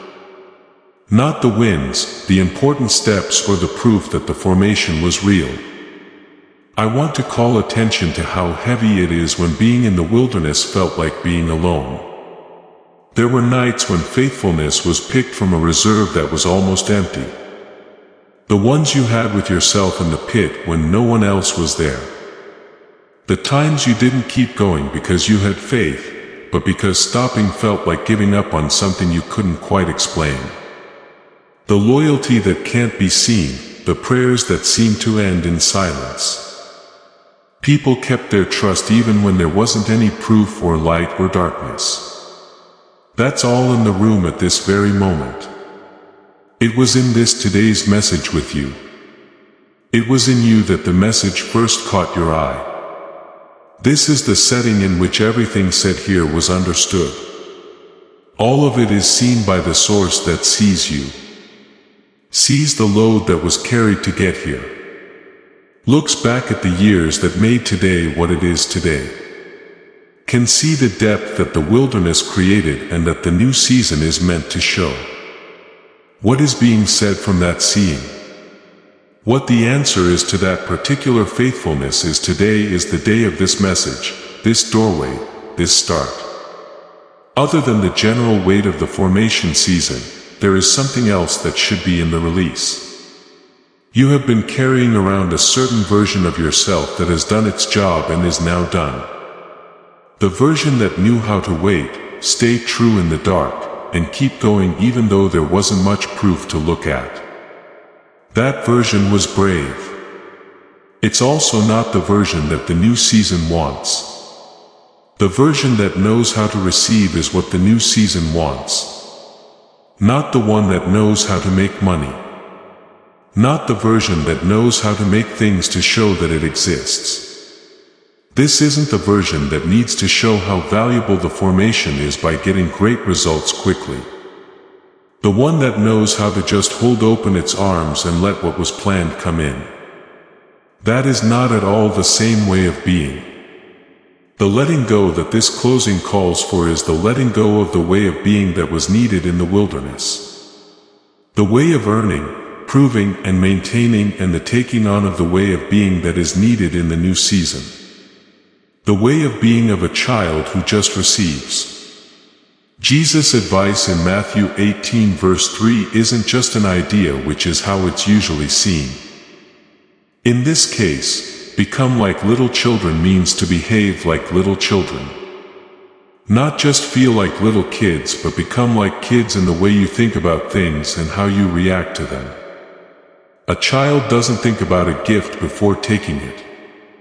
Kids don't ask how much the present costs.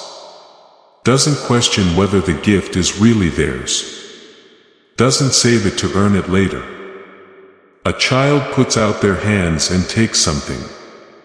That's how you should act in the new season. This morning is the start of that. The way of being for someone who was made to hold something big and is now ready to receive it.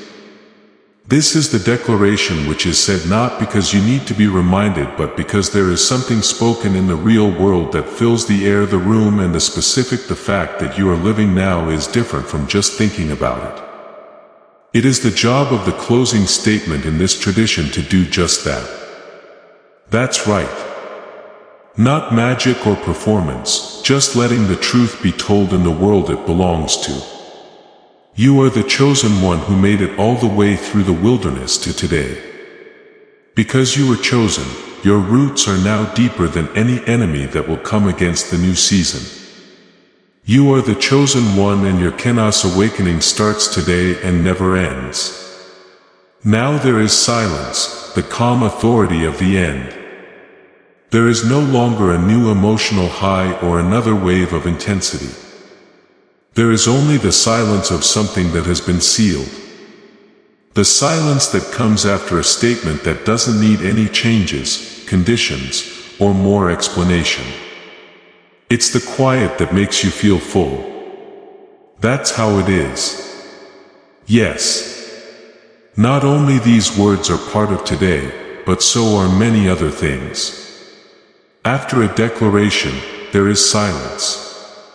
This silence captures something that the declaration itself cannot fully capture. When there is silence after a truly sacred moment, it is different from when there is silence after a dramatic moment. At some point after reading these words, you may feel calm in a way that you weren't feeling before this message. Not a lot of joy, not the short-term emotional high that comes from a well-made inspiring experience. Something calmer and longer lasting than that. Something that doesn't depend on how you feel staying. There is something that just is like how tree roots are there no matter what the weather is, like wind, rain, or sun. That feature shows that the formation season is coming to an end. Not the feeling of being okay, but the actual structural okayness that doesn't depend on the feeling. That's what was being built every day in the wilderness. The rootedness that holds. Even if holding isn't needed right now, that's what you're doing today. It also doesn't depend on what comes after this message. You bring it with you into the rest of today, into the talks that are waiting for you and the choices that you need to make today or this week. These are the rooms where the new you will meet the people who will know you in the new season. It's not because of this message that you carry it. This message just named things that were there. What was already there from working in the field for so long because of the oil that was poured into a room that not many people saw. As people stayed true in the desert, they built something strong that could handle the weight of this new day. This message has nothing to do with what's going on now. It's about what you do with tomorrow and the day after that. It's about whether the child's posture stays with you after reading this message and into the specific everyday days that follow. It comes down to whether the statement made today will be the foundation for each month's and each year's today. That's the main question. This message is trying to answer what you build from here, not how you feel right now. The story this today is the answer to that question. Before we get to the end of this powerful story, let's reflect on this deep truth. You did not find this message by accident. This is a divine appointment meant specifically for you. You are being invited into a protected faith-filled community at the link in the description and pinned comment, a place where divine abundance is not just a hope but a promise built on the Word. By heading to the site right now, you are unlocking access to a sacred community of like-minded believers. When you join our membership tiers, you gain immediate entry to powerful content, daily devotions, and divine insights that are hidden from the world. This is your chance to enter a sanctuary where you will receive spiritual guidance, unwavering support on our prayer wall, and speedy progress toward your destiny. Do not let this moment of destiny pass you by. Your breakthrough is waiting.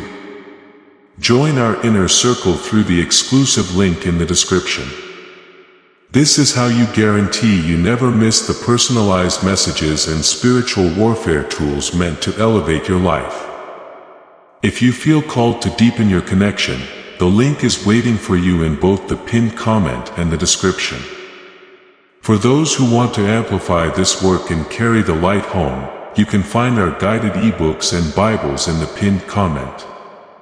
Whether you join as a member or sow a seed through our resources, your presence and energy change the world.